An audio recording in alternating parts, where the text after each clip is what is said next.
Today we're going to talk about an amazing molecule called acetylcysteine or N-acetylcysteine. Firstly, let's just explain the differentiation or lack thereof between the terms N-acetylcysteine and acetylcysteine. The N in N-acetylcysteine is a chemical prefix indicating the presence of an acetyl group attached to the nitrogen atom of the amino acid cysteine. So N-acetylcysteine refers to the derivative of cysteine with an acetyl group attached to the nitrogen.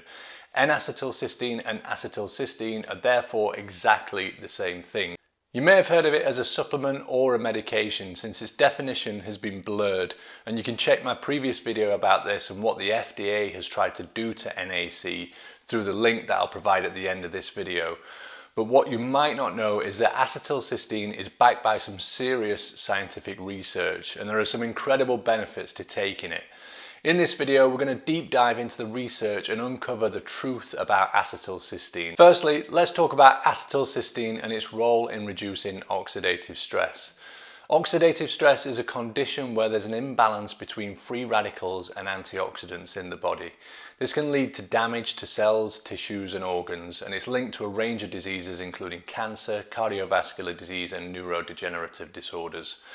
But acetylcysteine has been shown to help combat oxidative stress by increasing the production of the antioxidant glutathione, which neutralizes free radicals. In a study published in the Journal of Clinical Oncology, researchers found that acetylcysteine reduced the incidence of chemotherapy-induced neuropathy in breast cancer patients. And if you don't know what neuropathy is, it's basically nerve damage. Now, the study involved 106 patients who received either acetylcysteine or a placebo during chemotherapy.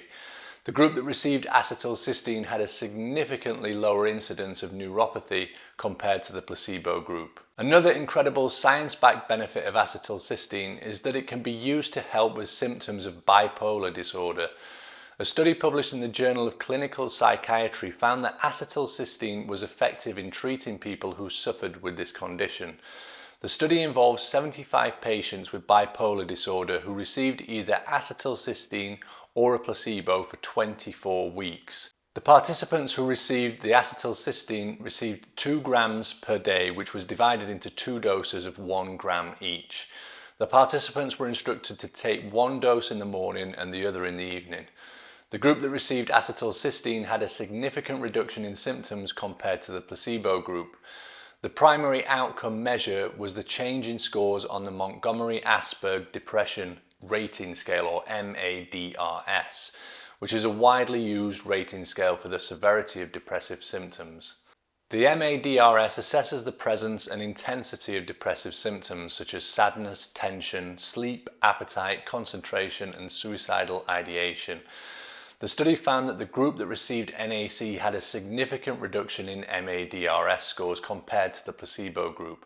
Specifically, the NAC group had an average reduction in MADRS scores of 8.3 points, while the placebo group had an average reduction of 4.3 points. The study also used secondary outcome measures including the Young Mania Rating Scale, or YMRS, and the Clinical Global Impression Severity CGIS scale, to assess the severity of manic and overall symptoms respectively. The study found that the NAC group had a significant reduction in YMRS scores and CGIS scores compared to the placebo group.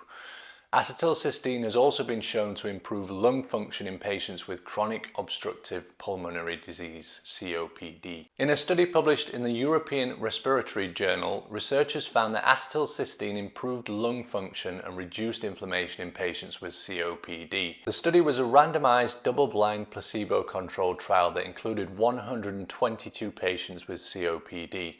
The participants were randomly assigned to either receive acetylcysteine or placebo for 12 weeks.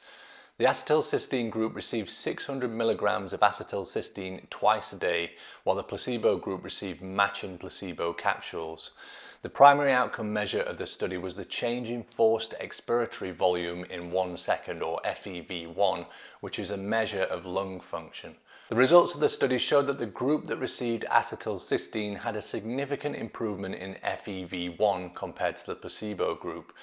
Specifically, the acetylcysteine group had a mean increase in FEV1 of 6.2% from baseline, while the placebo group had a mean increase of only 1.6%.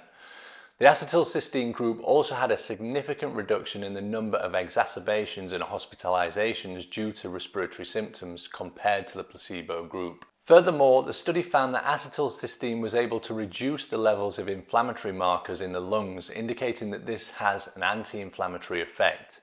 This reduction in inflammation may contribute to the improvement in lung function observed in the acetylcysteine group. So there you have it. The research on acetylcysteine is incredibly promising. It's clear that this molecule has some amazing benefits, from reducing oxidative stress and improving lung function to treating symptoms of bipolar disorder. I hope you enjoyed the content. If you did, please go ahead and subscribe. You can do that here or beneath the video. And don't forget to also hit the bell symbol when you do, so you can be notified of any new health and wellness videos that we post. Thanks for watching.